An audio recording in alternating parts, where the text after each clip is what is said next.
Good morning बच्चों। तो आज हम लोग अपनी पढ़ाई करेंगे एसएचएम के लेक्चर नंबर 3 के साथ। तो बच्चों, पिछले क्लास में हमने एसएचएम के इक्वेशन को समझा था, वो वेलोसिटी के, एक्सेलरेशन के और पोजीशन के। हम लोगों ने फेज को अच्छे से समझा, हम लोगों ने फेज कांस्टेंट को समझा और साथ ही साथ दो पैरामीटर के फेज के डिफरेंस को निकालने का तरीका भी सीखा। इतना ही नहीं, फेज कांस्टेंट्स के बारे में सीखा कि फेज कांस्टेंट होता क्या है, और हमने ये भी देखा कि आखिर किसी भी पार्टिकल के इक्वेशंस के कितने फॉर्म हो सकते हैं और डिफरेंट डिफरेंट फॉर्म होते क्यों हैं, आखिर वो किस चीज के ऊपर डिपेंड करते हैं बच्चों, इसको भी हमने अच्छी तरीके से सीखा। चलो हम लोग अब आगे बात करते हैं। तो आज एसएचएम में जो सबसे पहले हम लोग बात करेंगे बच्चों, वो है टाइम पीरियड के बारे में। ठीक है ना। आपको आज मैं बताऊंगा कि एक पार्टिकल जो कि एसएचएम कर रहा होता है तो उसकी टाइम पीरियड क्या होती है, एक पूरे साइकिल की क्या डेफिनेशन है, ठीक है ना, और टाइम पीरियड की जो वैल्यू है वो किन बातों पे डिपेंड करती है। ओके बच्चों, तो अपना पहला आज का अपना हेडिंग होगा टाइम पीरियड एंड फ्रीक्वेंसी। तो बच्चों अब बात करते हैं हम लोग टाइम पीरियड और फ्रीक्वेंसी की। तो देखो, जो अपना पार्टिकल यहां पे एसएचएम कर रहा था वो सिस्टम कुछ इस तरीके का था। वो सिस्टम था कि ये आपका एक ब्लॉक था, और ये बात समझ में, और ये मान लो यहां पे इसका ये मीन पोजीशन था, ये मीन पोजीशन था, और इसमें दोस्तों ये इसका अपना एक्सट्रीम पोजीशन था, ये इसका अपना एक्सट्रीम पोजीशन था जो कि +a था, एंड ये इसका नेगेटिव एक्सट्रीम था। जो अपना ब्लॉक था वो यहां से यहां, फिर यहां से यहां, इस तरीके से मोशन कर रहा था। एमपी को हम लोग x=0 कहते हैं। दोस्तों पहले तो हम लोग ये समझेंगे कि एक साइकिल क्या है, फिर टाइम पीरियड बताऊंगा और फिर फ्रीक्वेंसी के बारे में हम लोग बात करेंगे। कब बोलेंगे कि पार्टिकल ने अपने एसएचएम का सिंपल हार्मोनिक मोशन का एक साइकिल कंप्लीट कर लिया, या एक साइकिल की डेफिनेशन क्या है। तो तुम्हें यह तो पता है बच्चों कि पार्टिकल जब एसएचएम कर रहा होता है तो अपने पोजीशंस को रिपीट कर रहा होता है। किसको रिपीट कर रहा होता है? पोजीशंस को। सिर्फ पोजीशंस को ही नहीं, वो वेलोसिटी भी रिपीट कर रहा होता है। कैसे? देखो, मान लो कि यहां पे किसी समय जब पार्टिकल होगा, जैसे मान लो यहां पे होगा, ठीक है, जाते समय यहां पे होगा, फिर यहां से आते समय भी होगा, तो इस तरीके से पोजीशन रिपीट हो गई। फॉर एग्जांपल देखो, यहां से मूव किया, इस पोजीशन को क्रॉस कर रहा है, फिर एक्सट्रीम पे गया, वापस इस पोजीशन पे आ रहा है। लेकिन इसमें पोजीशन तो रिपीट हो गई लेकिन वेलोसिटी रिपीट नहीं हुई। कहोगे कैसे? तो देखो, यहां पे वेलोसिटी है maximum, that is V max, जानते ही हो मीन पोजीशन पे। मान लो ये एक सर्टेन पोजीशन है जो है x, और जब ये यहां पे जा रहा था तो इसकी वेलोसिटी हो गई v। क्या हो गई? v। और फिर जब ये एक्सट्रीम पे पहुंचा तो यहां इसकी वेलोसिटी हो गई 0। फिर ये जब वापस लौट के आया तो पोजीशन तो रिपीट हो गई लेकिन वेलोसिटी का डायरेक्शन अपोजिट है, तो इसको वेलोसिटी का रिपीट होना नहीं बोलेंगे। ठीक? हां, ये फिर चलता हुआ यहां आएगा, फिर यहां से यहां आएगा, फिर एक ऐसा पोजीशन इधर भी आएगा जहां पे इसकी ये वेलोसिटी इधर होगी, फिर ये वापस इधर होगी। तो इस तरीके से बच्चों हो क्या रहा है कि वेलोसिटी और पोजीशन भी रिपीट हो रहे हैं। वेलोसिटी भी रिपीट हो रही है। कोई कैसे रिपीट हो रही है? तो ये वाली वेलोसिटी जो इस डायरेक्शन में है वो इधर कहीं पे, यहां पे वही वेलोसिटी मिल जाएगी आपको। ठीक है, जैसे ये वेलोसिटी इधर है तो फिर देखो ये यहां रिपीट हो गई। अब पोजीशन तो खैर जाने और आने में वहीं पे रिपीट हो गया। मैं क्या बोल रहा हूं कि हम लोग अब इस बात को जब समझ गए कि वेलोसिटी और पोजीशन दोनों ही रिपीट होती हैं, तो आप कहोगे कि किसको हम बोलेंगे कि एक साइकिल हो गया? क्या पोजीशन रिपीट होने को या वेलोसिटी रिपीट होने को? तो बच्चों जवाब इसका यह है कि अगर पार्टिकल का पोजीशन और वेलोसिटी दोनों एक साथ रिपीट हो, पोजीशन और वेलोसिटी दोनों रिपीट हो साथ साथ, तो हम बोलेंगे एक साइकिल कंप्लीट हो गई। कैसे? तो देखो, जैसे देखो, जब पार्टिकल x पे था और ये वेलोसिटी इधर है, ये पोजीशन x और ये वेलोसिटी v दोनों कब मिलेगी? ये यहां से यहां जाएगा, फिर वापस आएगा, तो पोजीशन रिपीट हुआ लेकिन वेलोसिटी रिपीट नहीं हुआ क्योंकि डायरेक्शन इधर है। फिर ये यहां से यहां आएगा, फिर ये यहां से वापस जब फिर से यहां पे आ जाएगा तो उसकी वही वेलोसिटी और वही पोजीशन होगी। तो साइकिल का डेफिनेशन हो गया एक complete cycle, one cycle, one cycle, one complete cycle. एक कंप्लीट साइकिल का क्या डेफिनेशन हो गया? तो दिस इज द जर्नी, ये एक जर्नी होगी, जर्नी ड्यूरिंग विच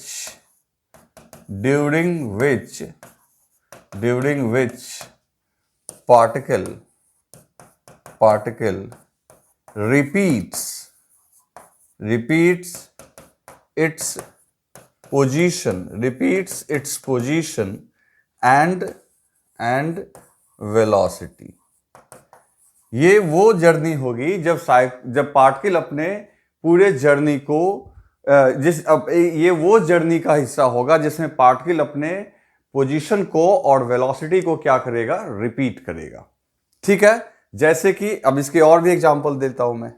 मान लो यहां मैं पाथ ड्रॉ कर रहा हूं, ठीक है, ये MP है, ये पार्टिकल का प्लस A है, ये माइनस है। मान लो कि कोई पार्टिकल है जो प्लस A से चलना शुरू किया। कहां से? प्लस A से। तो साइकिल कैसे कंप्लीट होगी? तो प्लस A से जाएगा MP पे, MP से जाएगा माइनस A पे, माइनस A से फिर MP पे आएगा, MP से फिर प्लस A पे। तो ये एक साइकिल कंप्लीट हुआ, यहां से यहां, फिर वापस यहां, या यहां से चलना शुरू किया तो यहां से यहां गया और फिर वापस यहां पे आने पे कंप्लीट नहीं हुआ, क्योंकि यहां से यहां गया और यहां से यहां आया तो पोजीशन तो रिपीट हुआ लेकिन वेलोसिटी अपोजिट है। तो यहां से इधर जाना, फिर वापस यहां आना, फिर इधर, और तब वापस आने को बोलेंगे एक साइकिल कंप्लीट होना। समझ गए बात को? तो कहीं ना कहीं आपको यह समझ में आ रहा है कि सीधी बात है सर, जहां से मोशन शुरू करेंगे उस जगह तक वापस फिर पहुंच जाए, यानी एक तो पोजीशन रिपीट हो जाए लेकिन वेलोसिटी भी रिपीट हो, क्योंकि यहां आपसे गलती हो सकती है। मान लो ये यहां से चला और फिर वापस यहां आया तो आपको एक साइकिल हो गया। नहीं, पोजीशन तो रिपीट हो गया लेकिन वेलोसिटी रिपीट नहीं हुई। वेलोसिटी तभी रिपीट होगी जब ये यहां से यहां जाएगा, फिर वापस इधर आएगा, फिर वापस यहां पे आएगा, तब वो हो गया आपका एक साइकिल। ठीक है बच्चों? तो वन कंप्लीट साइकिल का अगर मतलब तुम्हें समझ में आ गया, वन कंप्लीट साइकिल का मतलब अगर तुम्हें समझ में आ गया, तो यहां से मेरे को टाइम पीरियड समझाना बहुत आसान काम है, क्योंकि सीधी सी बात है, किसी भी पॉइंट से अगर आप एक साइकिल डिफाइन करते हो तो उस साइकिल को कंप्लीट करने में लगने वाले समय को ही क्या बोलते हैं? Time period. टाइम पीरियड की डेफिनेशन समझ में आई? तो मतलब कि टाइम पीरियड का जो डेफिनेशन लिखेंगे हम लोग, यानी टी जो है, this T, it is the time taken by the particle to complete one full cycle। एक पूरी साइकिल को कंप्लीट करने में जो टाइम लगेगा बच्चों, उसे हम लोग बोलेंगे टाइम पीरियड। आ रही है बात समझ में? चलो इसे राइट डाउन कर दो और फिर हम लोग टाइम पीरियड की वैल्यू निकालते हैं।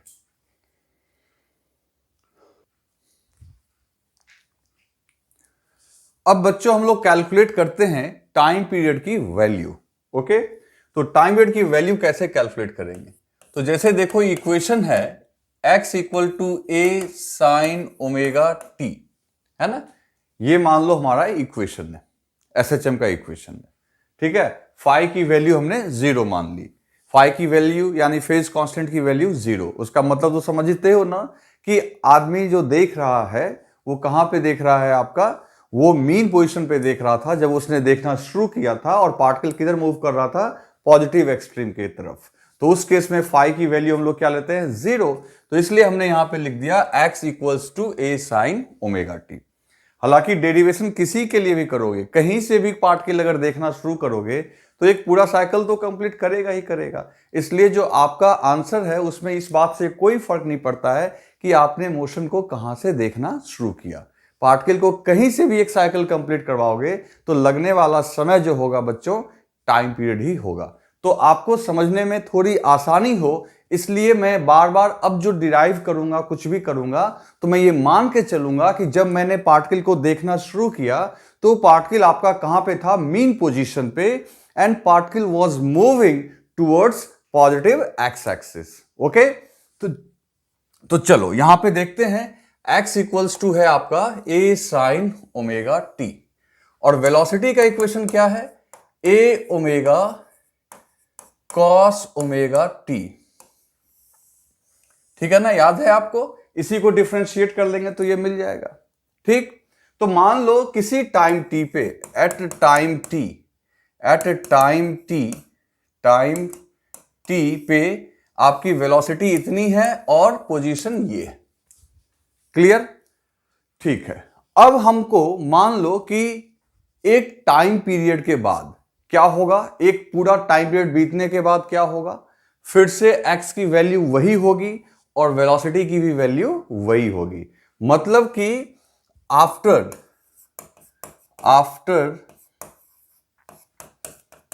टाइम इंटरवल t, यानी कैपिटल T टाइम इंटरवल के बाद, कैपिटल T टाइम इंटरवल के बाद, कितने टाइम के बाद, कैपिटल T टाइम इंटरवल के बाद जो टाइम इंस्टेंट होगा, टाइम इंस्टेंट वो कितना होगा। तो दोस्त देखो, घड़ी में तो कितना बज रहा था t और कितना समय बीत गया, और कैपिटल T क्या है, टाइम इंटरवल। मान लो अभी 12 बज रहा है और 2 घंटे और बीत जाएंगे तो 12 में 2 ऐड करेंगे, है ना। तो इस तरीके से ही मान लो अभी t बज रहा है और कैपिटल T टाइम के बाद जो घड़ी में टाइम इंस्टेंट मतलब कितना बज रहा है, तो वो टाइम होता है बच्चों, आपको पता है, small t plus capital T हो जाएगा। तो इतना बजे पोजीशन क्या है, तो वो पोजीशन जो है वो भी x है, उसकी वैल्यू क्या है, x है, and that is a sine omega. ठीक है ना, और t के जगह जैसे यहां t टाइम बज रहा था ना उस समय, अभी कितना होगा, t plus capital T।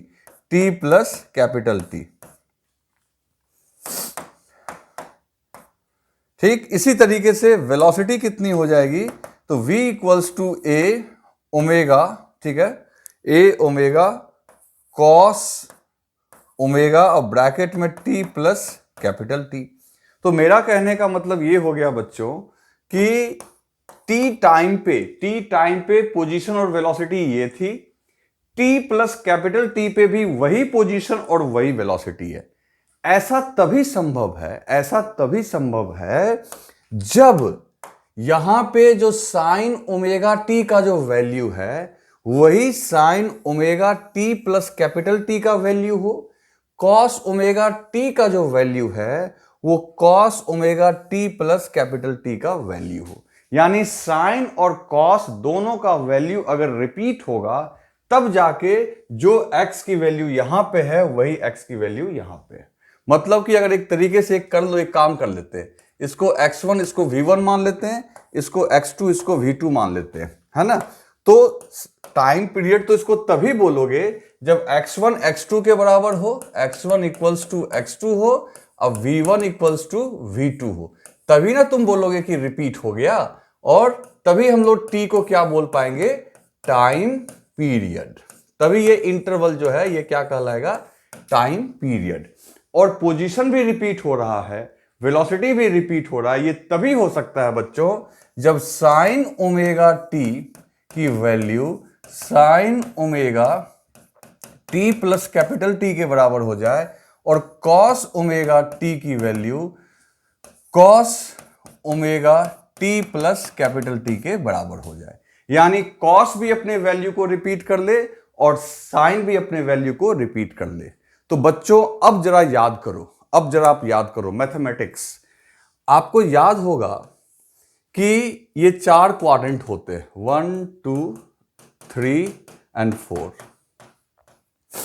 Sign और कॉस वापस अपने वैल्यू को एक साथ तभी रिपीट कर पाएंगे जब वो पूरा 360 डिग्री घूम के आओगे। नहीं समझे बात को? देखो जैसे देखो, साइन की जो वैल्यू यहां प्लस में होगी वो साइन रिपीट होगा सेकेंड क्वाड्रेंट में, लेकिन सिर्फ साइन ही रिपीट होगा, कॉस रिपीट नहीं होगा, क्योंकि कॉस यहां पे होगा प्लस और यहां हो जाएगा माइनस। तो देखो साइन तो रिपीट हुआ, कॉस रिपीट नहीं हुआ। अगर फोर्थ क्वाड्रेंट तक आने की बात करोगे तो यहां पे क्या होगा कि साइन माइनस रहेगा, कॉस प्लस। तो देखो यहां पे कॉस प्लस फिर से हो गया, लेकिन साइन रिपीट नहीं हुआ। तो दोनों रिपीट हो, दोनों अपने वैल्यू को फिर से प्राप्त कर ले, इसके लिए तो पूरा 360 डिग्री का एंगल घूमना पड़ेगा। तो इसका मतलब है कि साइन का ये एंगल और साइन का ये एंगल दोनों की वैल्यू सेम आ रही है। कॉस का ये एंगल और कॉस का ये एंगल दोनों की वैल्यू सेम आ रही है, मतलब इस एंगल और इस एंगल के बीच में डिफरेंस 2 पाई का है। नहीं समझे मेरी बात को? तो फिर से एक बार सुनो, जैसे साइन 30 डिग्री का वही वैल्यू होगा जो साइन 390 डिग्री का होगा। 390 का मतलब समझे, 30 है और 360 फिर से घूम गए, तो 30 प्लस 360 390, फिर तो वहीं आ गए। कॉस के केस में भी यही हुआ, कॉस 30 का जो वैल्यू होगा वही कॉस 390 का भी होगा। तो इसका मतलब है कि ये एंगल और ये एंगल का अगर साइन सेम है और कॉस सेम है, इसका मतलब है कि ओमेगा टी से ये एंगल ओमेगा ब्रैकेट में टी प्लस कैपिटल टी निश्चित तौर पे 2 पाई एंगल बड़ा होगा, या 2 पाई का इंटीग्रल मल्टीपल, है ना। मतलब 2 पाई के बजाय 4 पाई, 2 चक्कर लगा के भी वहां पहुंच सकते हैं, लेकिन अपने को तो मिनिमम टाइम देखना है ना जिसमें वो साइकिल कंप्लीट हो जाता हो। आ रही है बात समझ में? तो इस चीज को समझने की कोशिश करो। इसको मैं मिटा दे रहा हूं।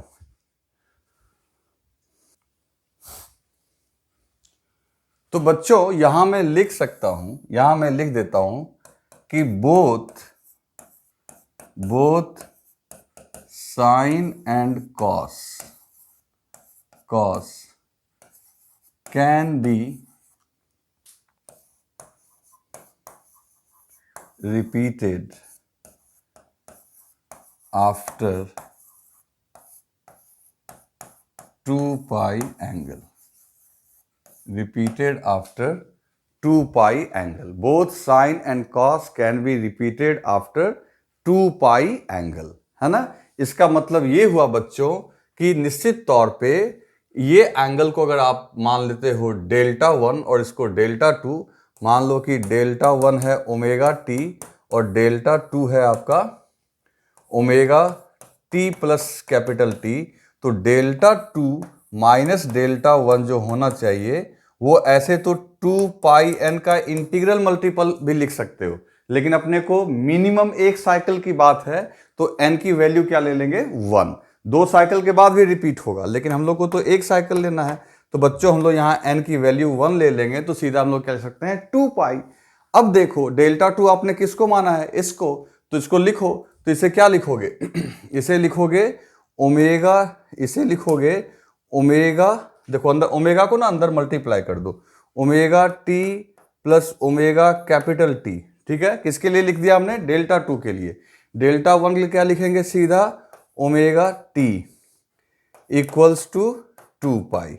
अब यहां पे कौन कैंसिल हो गया, अब यहां पे कैंसिल हो गया ओमेगा टी और ओमेगा टी कैंसिल हो गया। तो अब देखो ओमेगा इंटू कैपिटल टी, और ये कैपिटल टी क्या है अपना टाइम पीरियड, कितना बढ़िया आ गया बच्चों। So T is equal to 2 pi by omega. अब देखो आपको ये रटने की जरूरत नहीं है कि टाइम पीरियड की वैल्यू एसएचएम करते हुए पार्टिकल के लिए कितना होता है, t equals to 2 pi by omega. पहले राइट डाउन करो, ठीक है, मैं थोड़ा छोटा कर दे रहा हूं ताकि लिखने में दिक्कत ना हो। राइट डाउन करो, फिर हम लोग आगे बात करते हैं।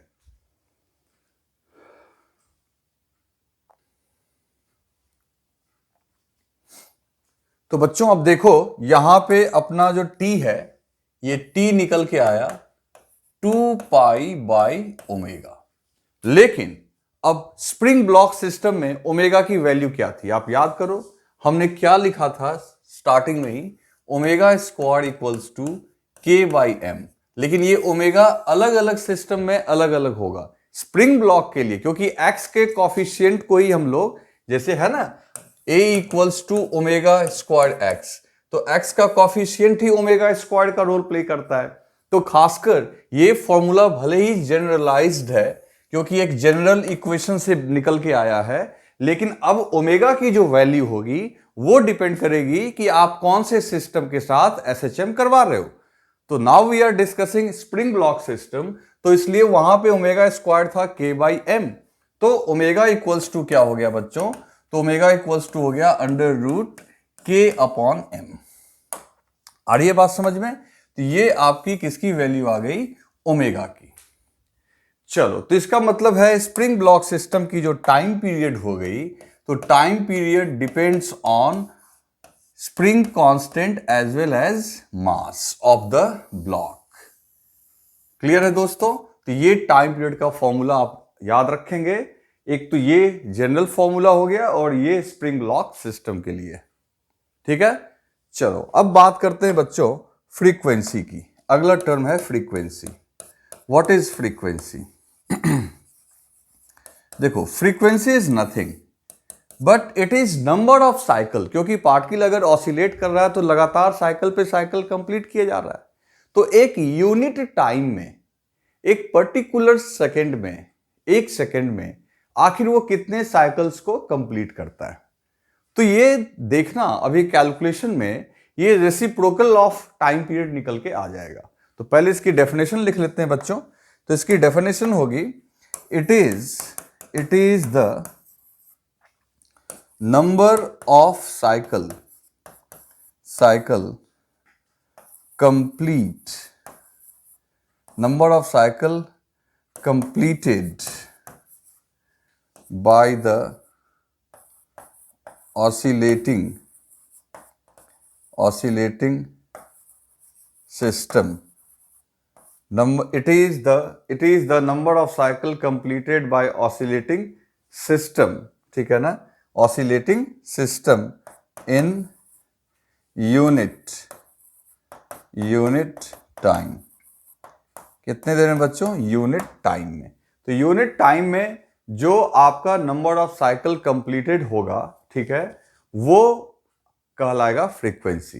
तो इसकी वैल्यू कैसे निकालोगे? तो बहुत सिंपल है। जैसा कि देखो, अभी हमने क्या डेफिनेशन देखा कि एक साइकिल को कंप्लीट करने में लगने वाले टाइम को क्या बोलते हैं? Time period. यानी t is the time in which particle completes one full cycle। यानी हम लोग यहां बोल सकते हैं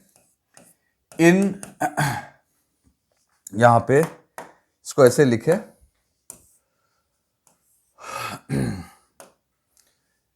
इन t seconds, है ना, t seconds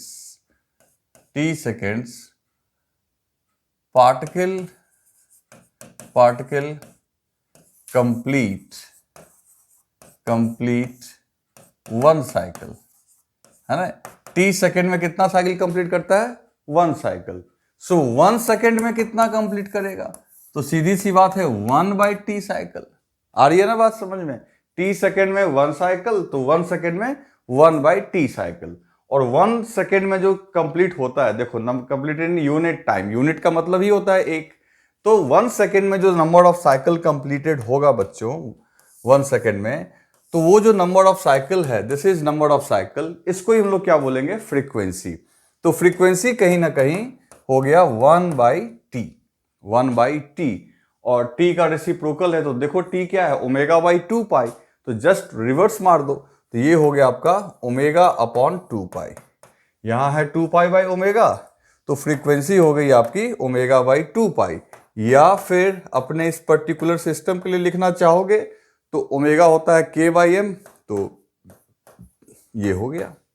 तो आज से आप इतना भी याद रखो अगर कि फ्रीक्वेंसी और टाइम पीरियड में रिवर्स रिलेशनशिप है, रेसिप्रोकल का है, तो उससे भी काम चल जाएगा। ठीक है, तो फ्रीक्वेंसी की जो यूनिट होती है एक तो सेकेंड इनवर्स हो सकती है 1 टाइम से, या फिर हर्ज भी हो सकती है। तो इसे आप जल्दी से राइट डाउन कर लो, बहुत इंपॉर्टेंट।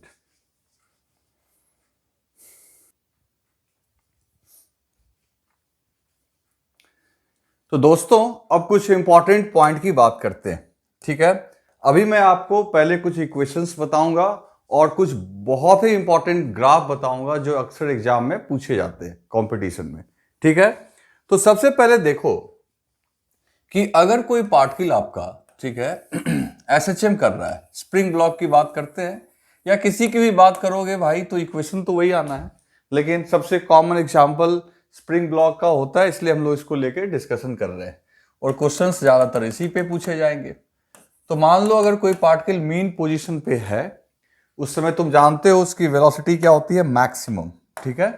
इस समय ही इसे मैंने देखना शुरू किया, हमने ऑब्जर्व करना शुरू किया कब, जब वो मीन पोजीशन को क्रॉस कर रहा था विथ मैक्सिमम वेलोसिटी, वहां पे होती है, आपको पता है।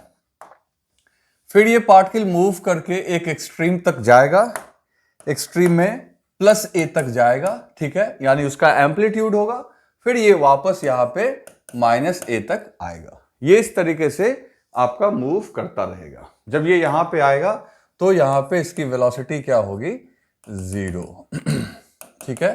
ये इस तरीके से मूवमेंट होता रहेगा। चलो अब क्या क्या अपने को है, सबसे पहले हम लोग चाहें तो इसके वेलोसिटी का और पोजीशन का इक्वेशन लिख लेते हैं। तो पोजीशन का और वेलोसिटी का इक्वेशन लिख लेंगे तो वो कैसे आएगा सो देखते जाओ। तो x इक्वल्स टू होगा a साइन ओमेगा टी, है ना, क्योंकि आप कहां से स्टडी कर रहे हो, मीन पोजीशन से। तो x की वैल्यू कितनी हो गई, a साइन ओमेगा टी। अच्छा, v की वैल्यू कितनी हो गई, v की वैल्यू होगी बच्चों, v की वैल्यू होगी a omega cos omega T, ठीक है ना। फाई हमारा 0 आ रहा है, फाई क्यों 0 आ रहा है, क्योंकि हम लोग मीन पोजीशन से अज्यूम कर रहे हैं और पॉजिटिव एक्सट्रीम की तरफ जाते हुए। तो ये इक्वेशन तो खैर हम लोग पहले से जानते हैं। अब एक बात सोचो कि यहां पे हो क्या रहा है, जब ये मूव कर रहा है बच्चों, तो अपने को ये भी तो समझना चाहिए कि यहां पे जो इस स्प्रिंग के अंदर पोटेंशियल एनर्जी है वो भी चेंज हो रही होगी और जो काइनेटिक एनर्जी है वो भी चेंज हो रही होगी, दोनों ही चेंज हो रही होगी, पोटेंशियल एनर्जी भी और काइनेटिक एनर्जी भी। तो बच्चों यहां पे देखो, यहां पे हम लोग इसको कैसे लिख सकते हैं, बात करते हैं पहले पोटेंशियल एनर्जी की। तो देखो इलास्टिक पोटेंशियल एनर्जी यहां होती है EPE of block, block plus spring, है ना। आखिर इन दोनों की जो पोटेंशियल एनर्जी होगी उसकी वेरिएशंस को हम लोग अभी देखना चाहते हैं। ईपीई का मतलब क्या हुआ, इलास्टिक पोटेंशियल एनर्जी।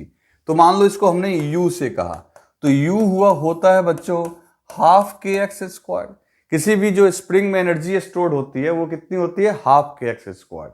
तो यहां से u इक्वल्स टू हाफ और k की जगह k और x की जगह आप क्या लिखोगे, तो x की जगह आप लिखोगे a sine omega T, a sine omega T का स्क्वायर, है ना बच्चों। तो ये इस तरीके से जो आपकी पोटेंशियल एनर्जी है वो निकल के आ गई हाफ के ए स्क्वायर और ये हो गया आपका साइन स्क्वायर ओमेगा टी। ये इसकी पोटेंशियल एनर्जी निकल के आ गई, किसकी, स्प्रिंग ब्लॉक सिस्टम की।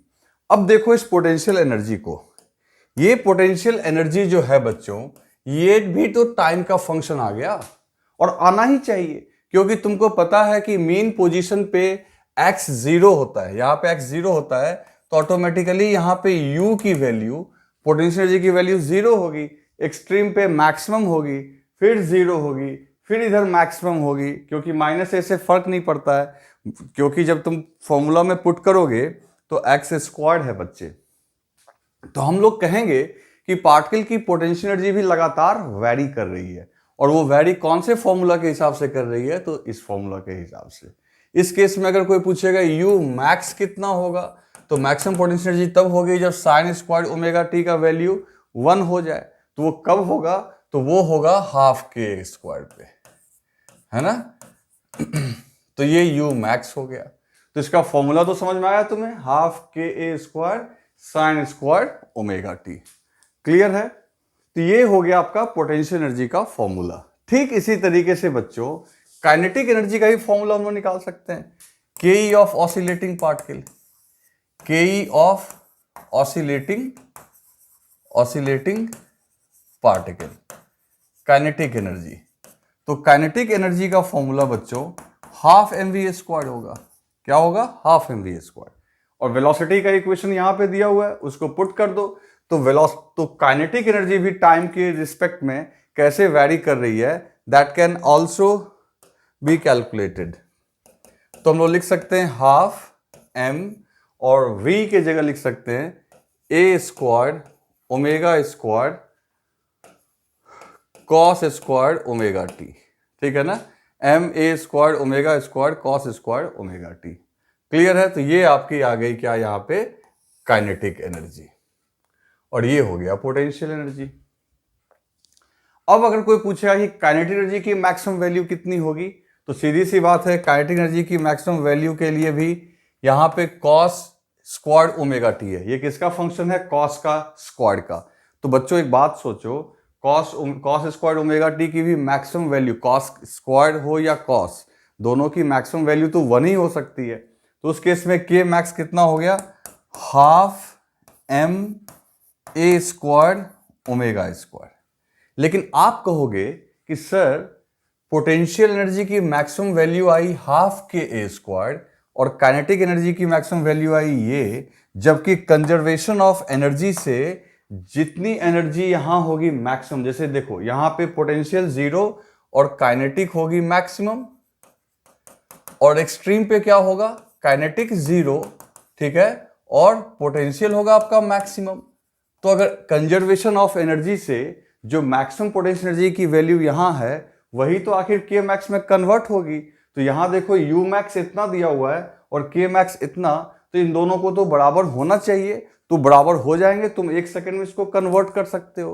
कैसे कन्वर्ट करोगे? तो देखो सीधी सी बात है, हाफ एम की जगह एम रहने दो, ए स्क्वायर, और ओमेगा स्क्वायर क्या था बच्चों? तो आपको याद होगा ओमेगा स्क्वायर था हमारा के बाई एम। तो ओमेगा स्क्वायर की जगह के बाई एम लिख दोगे तो एम एम कैंसिल हो गया। तो अल्टीमेटली ये हाफ के ए स्क्वायर आया कि नहीं आया, और ये के मैक्स ये आ गया, और ये अल्टीमेटली क्या है आपका यू मैक्स। तो तभी तो मैं बोल रहा हूं कि यू मैक्स और के मैक्स की वैल्यू जो है वो क्या है? सेम। तो इसे राइट डाउन कर लो, फिर हम लोग आगे बात करते हैं।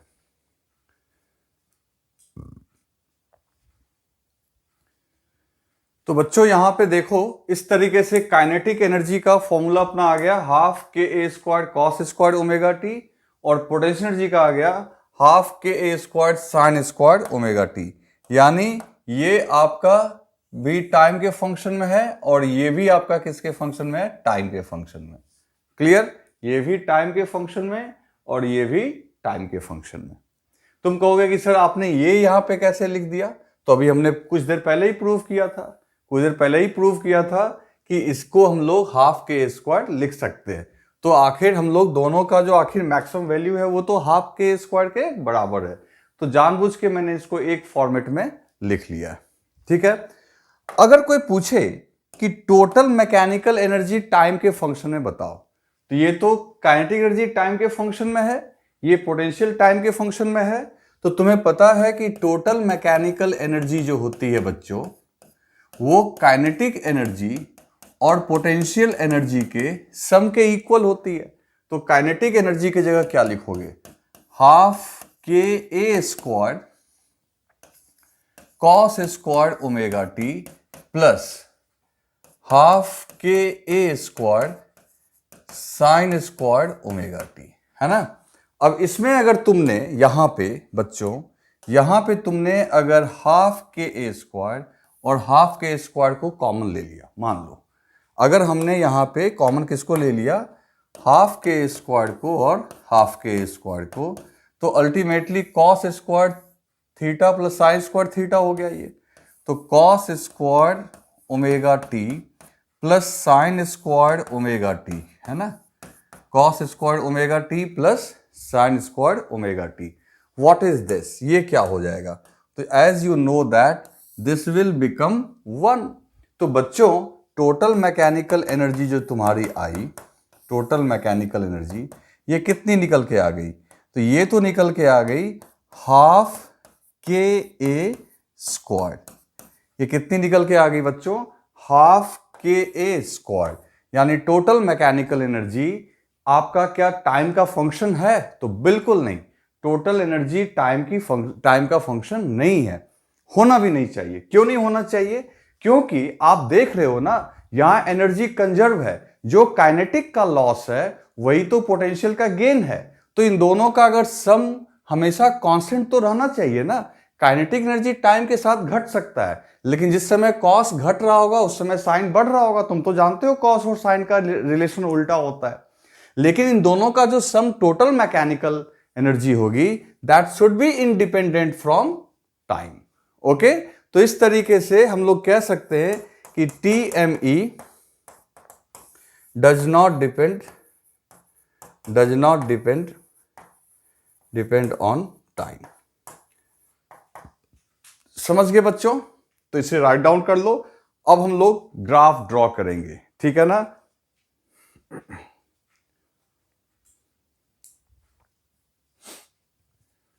तो बच्चों अब हम लोग कुछ ग्राफ ड्रॉ करेंगे SHM के लिए, ठीक है?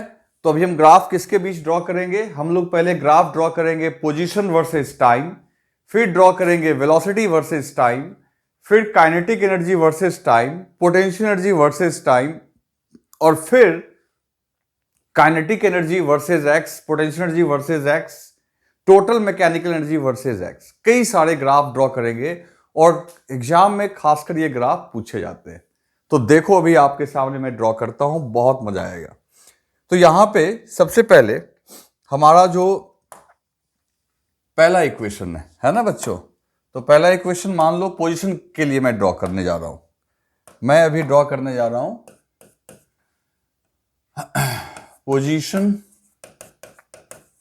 पोजीशन वर्सेस टाइम, है ना? पोजीशन वर्सेस टाइम यानी एक्स और टी ग्राफ। तो बच्चों देखो क्या है, एक्स टी ग्राफ क्या है? बहुत सिंपल है, ज्यादा कॉम्प्लिकेटेड नहीं है, थोड़ा दिमाग लगाना पड़ेगा। X T graph, okay? तो देखो एक्स इक्वल्स टू इक्वेशन क्या होता है? ए साइन ओमेगा टी। कहोगे 5 ही, तो मैंने पहले ही बोल दिया कि जो चीज आप किसी एक इक्वेशन के लिए निकालोगे सबके लिए वैलिड होगा। फाई की वैल्यू किसी ने मीन से देखा या एक्सट्रीम से देखा, आखिर एसएचएम में तो सारे पोजीशंस तो आएंगे ही आएंगे। तो सर जो सबसे सिंपल वाला फॉर्मूला है वही से काम करते हैं हम लोग। यानी फाई की वैल्यू 0 मान के चल रहे हैं हम लोग। ये मान के चल रहे हैं कि पार्टिकल जब हमने देखना शुरू किया तो पार्टिकल आपका मीन पोजीशन पे था। तो x equals to A sine omega T. तो ये आपका यहां पे जब हम लोग ग्राफ ड्रॉ करेंगे तो बहुत सीधी सी बात है कि ये ग्राफ ड्रॉ जो होगा ये साइन का ग्राफ होगा, साइन का कर्व, जो मैथमेटिकल टूल में मैं आपको बता चुका हूं। तो देखो मैं फिर भी ड्रॉ करके दिखाता हूं कि साइन का ग्राफ टाइम के हिसाब से कैसे ड्रॉ होता है। सबसे पहली बात t इक्वल टू 0। देखो अब इस पार्टिकल को हम लोग कैसे देख रहे हैं। यहां पे t इक्वल टू 0 पे हमने ये माना कि ये पार्टिकल कहां पे है? मीन पोजीशन पे, ठीक है? फिर ये कहां पे जाएगा? एक्सट्रीम पोजीशन पे। फिर एक्सट्रीम से आएगा मीन पे, फिर मीन से आएगा नेगेटिव एक्सट्रीम पे, ठीक है बच्चों? और फिर नेगेटिव एक्सट्रीम से मीन पे आएगा, तो एक साइकिल कंप्लीट हो जाएगी। और ये टोटल टाइम यहां से यहां जाना, यहां से यहां आना, यहां से यहां आना, फिर वापस आना। देखो सीधी सी बात है, इस पूरे को 4 पार्ट में डिवाइड करो। पहले गया, फिर आया, फिर इधर गया, फिर इधर गया। और ये भी तुम समझ रहे हो कि ये चारों आइडेंटिकल जर्नी है और टोटल टाइम कैपिटल टी लगना है। तो निश्चित तौर पे बच्चों जो इस टाइम को आप 4 हिस्सा में बांट दो, टोटल टाइम कैपिटल टी लगना है, तो t/4 में, है ना? t/4 में t इक्वल टू 0 से a पे गया, फिर t/4 में आने में लगा तो टोटल टाइम t/2 में यहां पहुंच गया, आधा साइकिल कंप्लीट, गया आया। फिर इधर जाने में t/4 खर्च हुआ और फिर वापस आने में t/4 खर्च हुआ। क्लियर है? तो ये टाइम का तुम डिस्ट्रीब्यूशन देखे, और अगर तुम कैलकुलेट भी करना चाहते हो तो यहां x की वैल्यू रखते चले जाओ, t यहां से तुमको मिलता चला जाएगा। क्लियर है? अच्छा, t टाइम पीरियड की वैल्यू क्या होती है बच्चों? तो 2π/ω। चलो स्टार्ट हो जाते हैं, ग्राफ ड्रॉ करते हैं। तो देखो सबसे पहले इस इक्वेशन में देखो, इस इक्वेशन में t इक्वल टू 0 रखोगे तो साइन जीरो जीरो होता है, मतलब जो है ग्राफ को स्टार्ट करना है ओरिजिन से। यानी बात भी सही है, t इक्वल टू 0 पे x इक्वल टू 0 ही है, तो ग्राफ यहां से शुरू होगा। फिर पार्टिकल की पोजीशन मैक्सिमम कहां तक जा रही है? +a तक, यानी इस एक्सट्रीम तक। तो कितने देर में जाएगी? तो यहां से यहां जाने में t/4 टाइम लगेगा, तो ये हो गया आपका t/4। ठीक है, दिस इज t/4। तो t/4 टाइम में ये पार्टिकल इस तरीके से मूव करता हुआ यहां तक आया, जो साइन का ग्राफ होता है। फिर देखो ये यहां पे आया, ठीक। फिर अगला t/4 और खर्च हुआ तो वापस x की वैल्यू 0 हो गई, तो इसका मतलब है कि उसके बाद ये ग्राफ फिर से ऐसे टर्न डाउन, ये हो गया t/2। क्लियर? चलो फिर यहां के बाद t/4 और खर्च होगा बच्चों, तो t/2 में t/4 और ऐड करोगे तो ये हो जाएगा 3t/4। क्लियर? तो उस केस में ये -a पे पहुंच गया, तो ग्राफ फिर देखो यहां ऐसे हो गया, और फिर वापस t/4 और चला, तब जाके ये वापस यहां पे आ गया, दैट इज t पे, इस तरीके से। तो दोस्तों ये जो पार्टिकल है ये आपका मोशन को ऐसे रिपीट करता चला जाएगा, और ये सिर्फ एक साइकिल हुआ, और यही साइकिल फिर से रिपीट होता चला जाएगा। ठीक है ना? तो ये आपका आ गया xt कर्व। अगर मान लो किसी ने कोई और इक्वेशन लिखता, यहां कुछ 5 होता, तो t इक्वल टू 0 पे पोजीशन कहीं और से शुरू होती, लेकिन शेप तो ग्राफ का यही रहता। तो हमने एक सिंप्लीफाइड इक्वेशन कर लिया है, क्या एज्यूम करके? फाई को 0 एज्यूम करके। तो ये हो गया आपका xt कर्व। ओके, तो राइट डाउन कर लो इसे।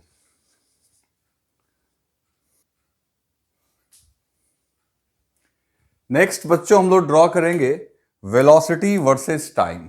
ठीक है ना? Velocity versus time. तो देखो यहां पे वेलोसिटी का इक्वेशन क्या था अपना? a omega cos omega t, यानी a omega is the maximum velocity, है ना, v max, and this is cos omega t। ठीक है, तो ये आपका वेलोसिटी वर्सेस टाइम ग्राफ निकल के आया। तो अब एक बात सोचो, v equals to V max cos omega T. अब एक बात सोचो बच्चों, इस तरीके से इसको देखो, इस तरीके से देखो कि आपका यहां पे वेलोसिटी किसके फंक्शन में है? तो वेलोसिटी जो है वो कॉस के फंक्शन में। तो सीधी सी बात है, t इक्वल्स टू 0 पे, t इक्वल्स टू 0 अगर यहां पुट करते हो तो सबसे पहली बात पार्टिकल कहां पे था? मीन पोजीशन पे, t इक्वल्स टू 0 पे, हमने ऐसा मान लिया है। तो ठीक है, जब t इक्वल टू 0 पे मीन पोजीशन पे है, तो ऐसे भी हमें पता है उस समय वेलोसिटी इसकी क्या है? मैक्सिमम, वो भी पॉजिटिव में। और यहां भी अगर t इक्वल टू 0 पुट करोगे तो आप देखो cos 0 तो आपका 1 होता है, तो v equals to V max. फिर ये पॉजिटिव एक्सट्रीम पे जाएगा और यहां पे वेलोसिटी हो जाएगी 0। तो यहां से यहां तक जाने में कितना टाइम लगेगा बच्चों? t/4। तो वेलोसिटी v मैक्स से 0 होगी कितने देर में? t/4। फिर वापस आने में t/4, टाइम पीरियड का 1/4 लगेगा वापस आने में, उसमें फिर v मैक्स होगा, लेकिन v मैक्स नेगेटिव डायरेक्शन में। v मैक्स की जो डायरेक्शन होगी बच्चों वो हो जाएगी नेगेटिव। ठीक, फिर t/4 में ये यहां तक पहुंचेगा। क्लियर? और यहां पे वेलोसिटी फिर से क्या हो गई, 0। एंड फिर फाइनली ये वापस इस जगह पे आ जाएगा t/4 टाइम खर्च करके। क्लियर है दोस्तों? तो चलो अब हम लोग बात करते हैं यहां पे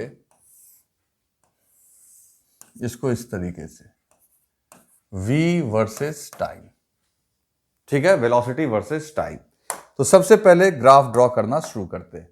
तो t = 0 पे इस बार वेलोसिटी मैक्सिमम है, मतलब यहां से अपने को शुरुआत करनी है मैक्सिमम वेलोसिटी से, और फिर t/4 तक में, t/4 में है ना, t/4 में ये घट के क्या हो गया, 0।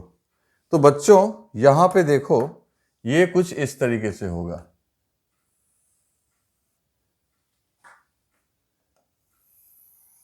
अभी मैं एक्सप्लेन करता हूं। देखो t = 0 पे वेलोसिटी है मैक्सिमम, t/4 पे आपकी देखो जब एक्सट्रीम पे आया तो वेलोसिटी 0, फिर t/4 पे जब गया तो वेलोसिटी नेगेटिव में मैक्सिमम होगी, डायरेक्शन होगा नेगेटिव और वो क्या हो जाएगी, maximum, that is -v max। ये हो गया आपका t/2, क्योंकि t/4 + t/4 तो टोटल टाइम हो गया t/2, टाइम पीरियड का हाफ।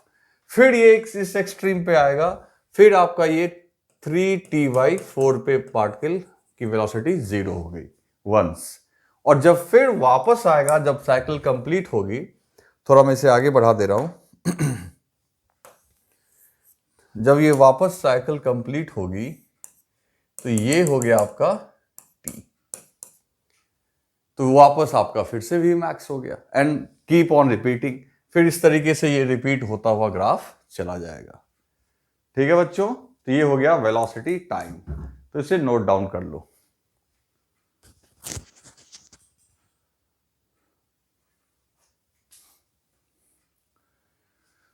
तो दोस्तों अब बात करते हैं पोटेंशियल एनर्जी वर्सेस टाइम की। ठीक है ना?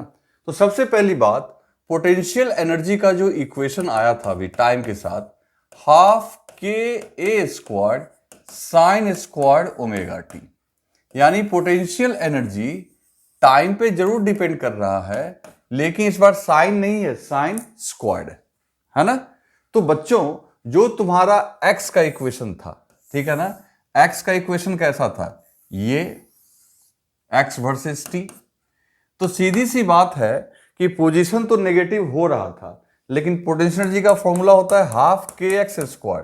तो जो नेगेटिव वाला भी कर्व है ये भी उठ के ऊपर चला जाएगा, है ना। नीचे नेगेटिव कुछ होना ही नहीं है इस बार, क्योंकि यहां क्या है, साइन स्क्वायर, तो साइन की नेगेटिव वैल्यू अलाउड ही नहीं है। तो इसका जो ग्राफ ड्रॉ करेंगे हम लोग, इसका जो ग्राफ ड्रॉ करेंगे वो कैसा होगा, सो देखो।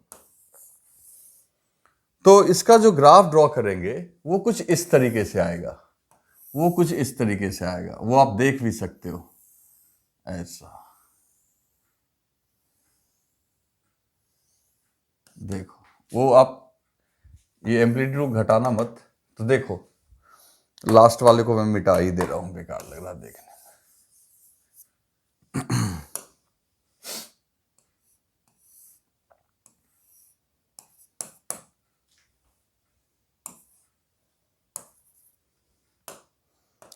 तो दोस्तों देखो यहां पे क्या हुआ कि पोटेंशियल एनर्जी की एक सर्टेन मैक्सिमम वैल्यू होगी, मैक्सिमम वैल्यू होगी ½ KA²। ये कब होगी, जब वो मीन पोजीशन से, देखो मीन पोजीशन पे जब था तो उस समय पोटेंशियल एनर्जी 0, फिर t/4 टाइम में इसकी पोटेंशियल एनर्जी यहां पे मैक्सिमम हो गई, और वो कितनी, ½ KA²। तो देखो t/4 टाइम में, ठीक है ना, t/4 में आपका मैक्सिमम हो गया। फिर वापस जब ये यहां आएगा तो फिर से हो गया 0, बिल्कुल सही। यानी ये हो गया कब, t/2, t/4 और ऐड कर दो, फिर t/4 में ये यहां पहुंचेगा, दैट इज -a पे, लेकिन ये तो स्क्वायर्ड है, तो वापस फिर से आपका कहां पहुंच जाएगा बच्चे, वो ½ KA² पे, और ये हो जाएगा 3t/4। एंड उसके बाद फिर ये वापस मीन पोजीशन पे आएगा और वो टाइम होगा t जब पोटेंशियल एनर्जी की वैल्यू वापस से क्या हो गई, 0। तो आप देख रहे हो कि इसमें नेगेटिव का कोई स्कोप नहीं है, या यूं कहो कि जब तक पोटेंशियल का, जैसे देखो अगर हम लोग एक चीज यहां पे, मैं बहुत इंपॉर्टेंट चीज आपको बता रहा हूं, अगर मैं यहां पे यहीं पे x का ग्राफ ड्रॉ करूं पोजीशन का टाइम के रिस्पेक्ट में, तो इतनी देर में इसका एक साइकिल कंप्लीट हुआ, एक साइकिल, ये पूरा साइकिल हुआ xt, और इतनी ही देर में इसके लिए, तो साइकिल का मतलब क्या है, सेम चीज का रिपीट होना, तो इसका ये पूरा एक साइकिल हुआ, फिर ये यहां के बाद रिपीट होगा, लेकिन इस केस में तो यही एक साइकिल हो गया और ये फिर से रिपीट हो गया, समझ गए ना। तो जब तक इसका एक साइकिल बना तब तक इसके दो साइकिल बन गए। तो सीधी सी बात है, अगर वेरिएशन ऑफ एक्स का, यानी पोजीशन का, वेरिएशन ऑफ पोजीशन का अगर फ्रीक्वेंसी f है और टाइम पीरियड t है, तो वेरिएशन ऑफ पोटेंशियल एनर्जी का जो होगा वो 2f होगा और टाइम पीरियड t/2 होगा। मतलब इसके एक पूरे साइकिल को कंप्लीट करने में 0 से t समय लग रहा है, और ये 0 से t बार में, ठीक है, 0 से t बार में ये 2 बार रिपीट हो जा रहा है, तो उसके लिए टाइम पीरियड क्या लेंगे, t/2, और फ्रीक्वेंसी डबल हो जाएगी। तो ये चीज बच्चों एग्जाम में पूछा हुआ है कि frequency of variation of potential energy क्या होगी, तो एसएचएम के पोजीशन की फ्रीक्वेंसी या जो टाइम पीरियड होती है उसके डबल, और उसका वजह मैंने आपको बता दिया। तो इसे राइट डाउन कर लो।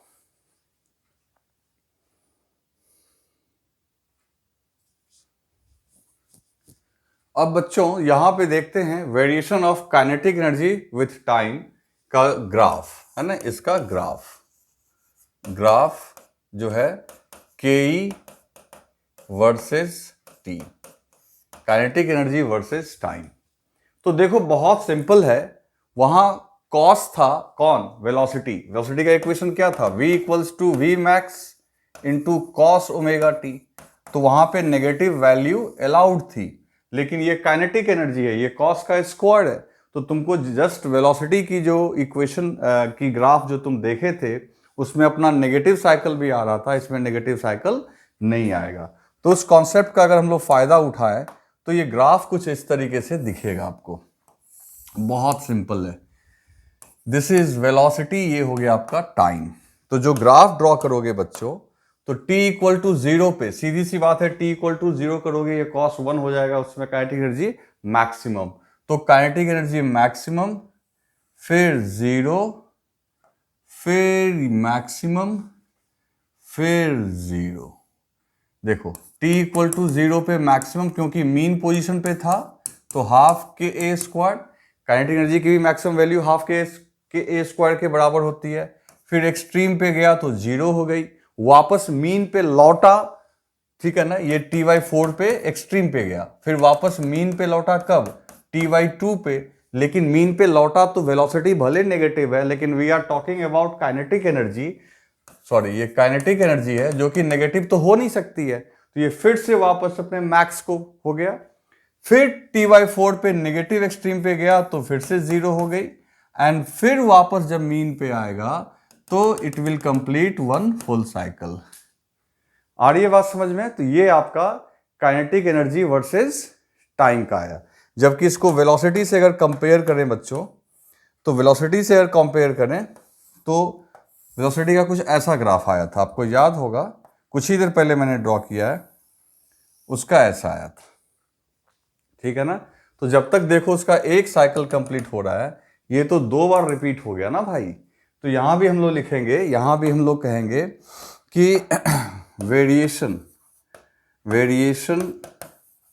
ऑफ के ई वर्सेस टाइम, है ना, के ई वर्सेस टाइम। तो बच्चों फ्रीक्वेंसी कितनी हो जाएगी, फ्रीक्वेंसी हो जाएगी आपकी इसकी कितनी, तो फ्रीक्वेंसी भी हो जाएगी 2f और टाइम पीरियड हो जाएगा t/2। जबकि वेलोसिटी का जो होता है, वेलोसिटी तो अपना नॉर्मल तरीके से बदलेगी, उसका फ्रीक्वेंसी f और टाइम पीरियड t, तो उसका जस्ट ये डबल होगा। क्लियर है? ये सारी चीजें वो पोजीशन वाली ही रिपीट हो रही हैं। आप यहां पे v लिख लो, v वर्सेस t। चलो तो इसे अभी राइट डाउन कर लो, बहुत इंपॉर्टेंट ग्राफ।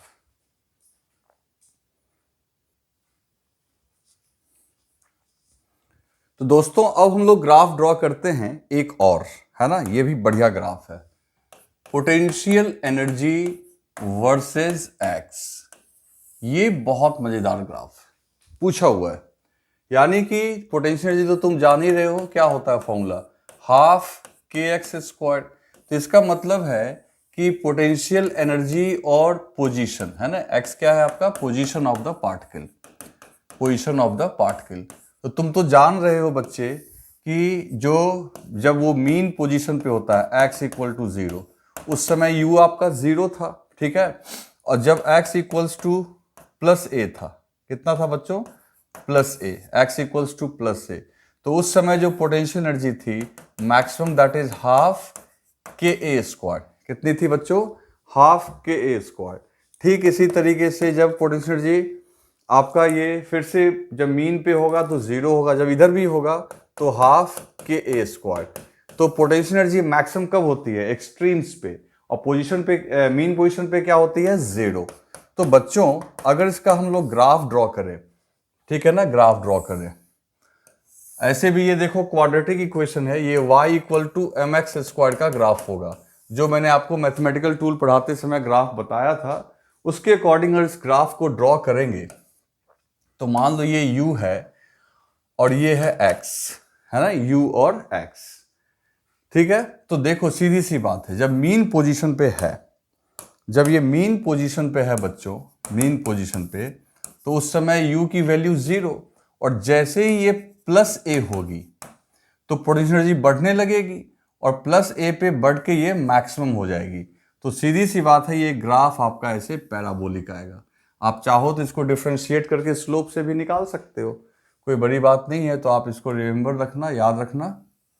तो ये ग्राफ आया, ठीक है,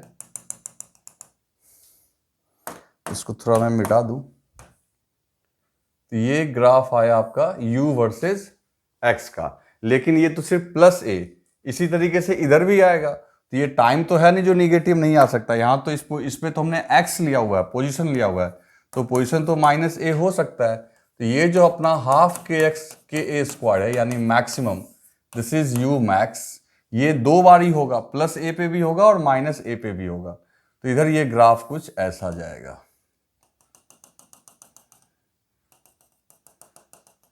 तो इस तरीके से आप समझो कि ये ग्राफ हो गया आपका u वर्सेस x, यानी कि पोटेंशियल एनर्जी वर्सेस x। तो इसे ड्रॉ कर लो, फिर हम लोग एक ग्राफ और ड्रॉ करते हैं।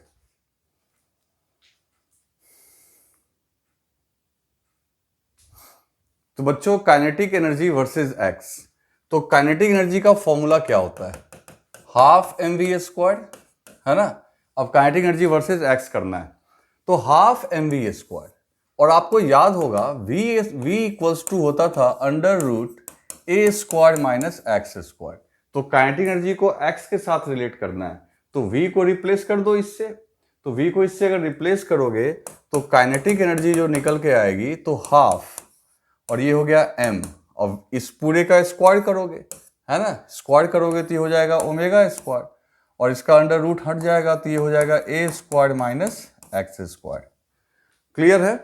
और दोस्तों ओमेगा स्क्वायर की जगह क्या लिख दोगे, तो ओमेगा स्क्वायर की जगह लिख दोगे आप K square, sorry K upon M into A square minus X square. तो एम एम कैंसिल, तो kinetic energy equals to half K को अंदर मल्टीप्लाई कर दो, तो ये हो गया हाफ के ए स्क्वायर माइनस हाफ के एक्स स्क्वायर।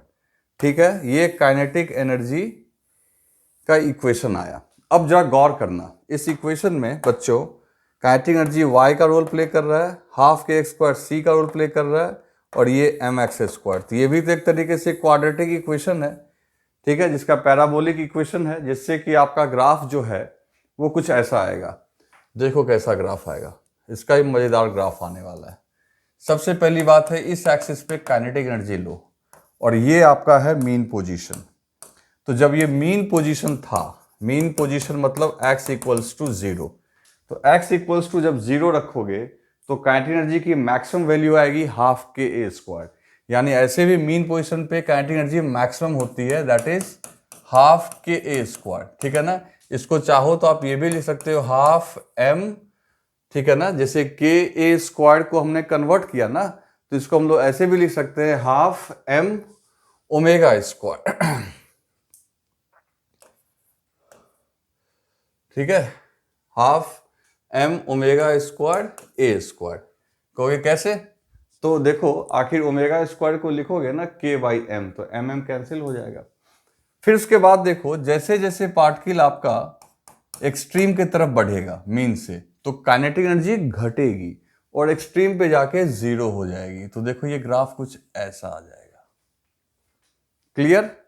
और इसी तरीके से सिर्फ पॉजिटिव एक्सट्रीम पे नहीं, नेगेटिव एक्सट्रीम की तरफ भी अगर जब पार्टिकल जाती है तो उस समय भी इसकी काइनेटिक एनर्जी फिर घट के 0। मतलब देखो मीन से पॉजिटिव एक्सट्रीम पे गई तो काइनेटिक एनर्जी घट के 0, फिर पॉजिटिव एक्सट्रीम से मीन पे आई तो फिर बढ़ के मैक्सिमम, अब मीन से फिर नेगेटिव एक्सट्रीम पे आई तो घट के 0। ये ठीक पोटेंशियल एनर्जी का रिवर्स ग्राफ आया। तो इसे ड्रॉ कर लो। अब मैं इन तीनों का एक कॉम्बिनेशन बना के दिखाता हूं। अब बच्चों एक ही ग्राफ में हम लोग तीनों को ड्रॉ करते हैं। तीनों मतलब तीसरा है टोटल मैकेनिकल एनर्जी। तो तुम टोटल मैकेनिकल एनर्जी के बारे में जानते हो कि टोटल मैकेनिकल एनर्जी जो है वो KE प्लस PE होता है, और KE प्लस PE जो होता है बच्चों वो क्या होता है? कांस्टेंट। तो टोटल मैकेनिकल एनर्जी जो है वो क्या हो गया? कांस्टेंट। और कांस्टेंट का मतलब है इंडिपेंडेंट, इंडिपेंडेंट फ्रॉम x। ये x से क्या हो गया? इंडिपेंडेंट। ठीक है, चलो बात करते हैं। अभी सबसे पहले मैं रेड कलर से काइनेटिक एनर्जी को शो करता हूं, जो भी आपने देखा। तो काइनेटिक एनर्जी का ये ग्राफ आया था, मतलब प्लस a पे भी 0 काइनेटिक एनर्जी, माइनस a पे भी 0, और मीन पोजीशन यानी x इक्वल टू 0 पे काइनेटिक एनर्जी जो हो गई मैक्सिमम, दैट इज हाफ के ए स्क्वायर। तो ये रेड कलर से हमने ड्रॉ किया था, किया काइनेटिक एनर्जी को।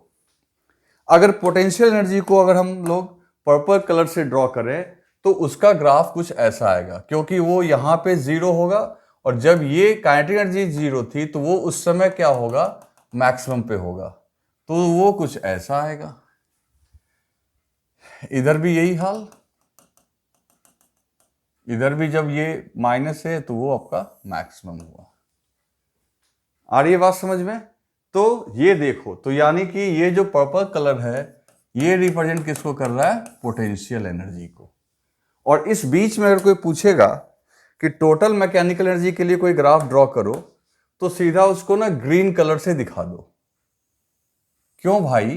तो टोटल मैकेनिकल एनर्जी तो हमेशा कांस्टेंट होगी और वो हाफ के ए स्क्वायर के बराबर ही होगी, क्योंकि जब जब देखो पोटेंशियल बढ़ रहा है तो काइनेटिक घट रहा है ना, या आपका पोटेंशियल घट रहा है तो काइनेटिक बढ़ रहा है। तो इस तरीके से एक और इंटरेस्टिंग पॉइंट देखो, ये एक पॉइंट है, ये देख रहे हो ना, जहां ये ग्राफ इंटरसेक्ट कर रहा है। इसका मतलब ये वो पॉइंट है, ये वो पॉइंट है जहां पे काइनेटिक एनर्जी इक्वल होगा किसके? पोटेंशियल एनर्जी के। यानी पूरे एसएचएम में कोई एक ऐसा पोजीशन जरूर है जहां पे ये दोनों इक्वल होंगे, यानी टोटल एनर्जी। तो टोटल एनर्जी कितनी है? हाफ के ए स्क्वायर। तो एक पॉइंट होगा, जैसे ये मान लो ये पॉइंट आपका P है, और इसी तरीके से ये पॉइंट आपका इधर क्या है? Q। तो at P and Q, P और Q पे क्या हो रहा है? एट P एंड Q पे PE इक्वल्स टू KE।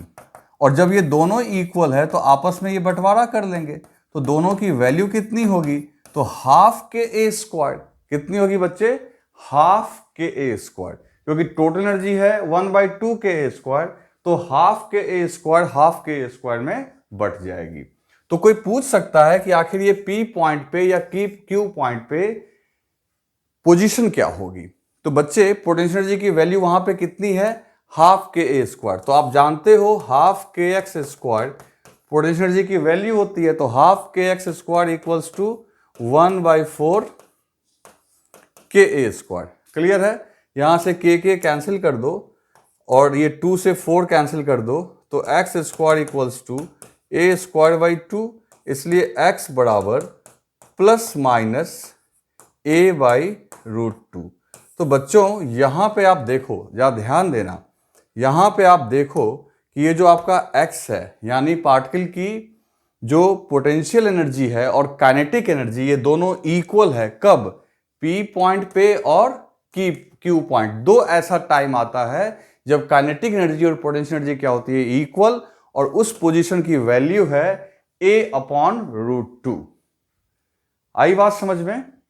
तो इस तरीके से ये एक बहुत ही इंपॉर्टेंट ग्राफ था, और टोटल मैकेनिकल एनर्जी तो x से क्या है, इंडिपेंडेंट, तो वो आप देख ही रहे हो। ठीक है दोस्तों, तो इसको राइट डाउन कर लो। इस लेक्चर में इतना ही, फिर हम लोग नेक्स्ट लेक्चर में बात करेंगे।